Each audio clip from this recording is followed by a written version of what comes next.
Listening, a CBC News investigation has revealed police forces across Canada are using secretive wiretaps without a judge's approval. The practice is completely legal.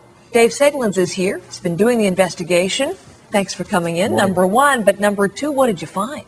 Well, this is a law that's on the books for emergencies, kidnappings, ticking time bomb scenarios where the police don't have a chance to get in front of a judge to ask for authorization for wiretaps. You remember the case of Graham McMinn in Vancouver. 3 years ago, he was kidnapped in broad daylight. Police were able to use this emergency wiretapping without the judge's approval to listen into the cell phone chatter, listen to the people who were holding him, and were able to move in and free him 6 days later. So that's how it's supposed to work. There are cases where it's been questioned as to whether it's been used legally, whether it was truly an emergency. 2 years ago this week, there was an Aboriginal Day of Action in Eastern Ontario. Sean Brandt and the Mohawk protesters blocked the 401 highway, CN rail tracks. This was something that was planned for months in advance and the police knew about.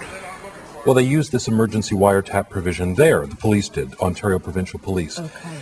And Sean Brandt, when he was arrested for mischief, found out about this wiretap having been conducted on him, and he said, look, this is illegal. This was not urgent. There was not serious risk of harm.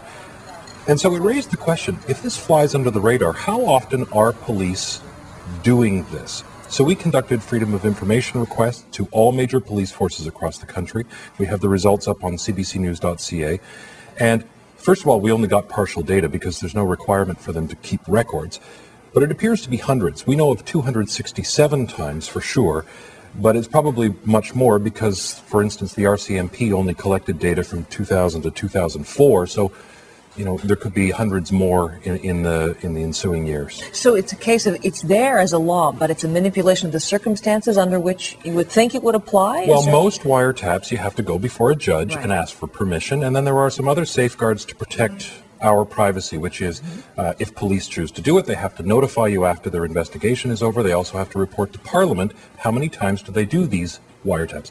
Now, with these emergency ones where police take it into their own hands and they feel it's so urgent, they never go before a judge, they never have to notify anybody, and they never have to report to Parliament how often they're using this power. So it's completely in the dark, and Canadians simply do not know how often police forces are really using this. What have the courts said to date on this? Well, there have been some challenges. In BC, Ontario, and Quebec, the court in BC struck it down as being unconstitutional because there are no safeguards. There is no one watching the police. No one goes in after the fact, like a judge saying 2 days after the supposed emergency, reviewing it to say, yes, this was by the book. And there was no notification requirements. The person who was being wiretapped under these emergency provisions never had to be told.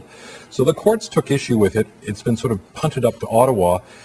Justice officials are looking at some changes, but right now there are no changes being proposed that would see police come under any questioning as to why they use this provision when they do, and we now know it's hundreds of times. All right, Dave, thanks for coming in for this. And as Dave suggests, a lot of people maybe don't know about the law on the books. It's used, so if you would like to find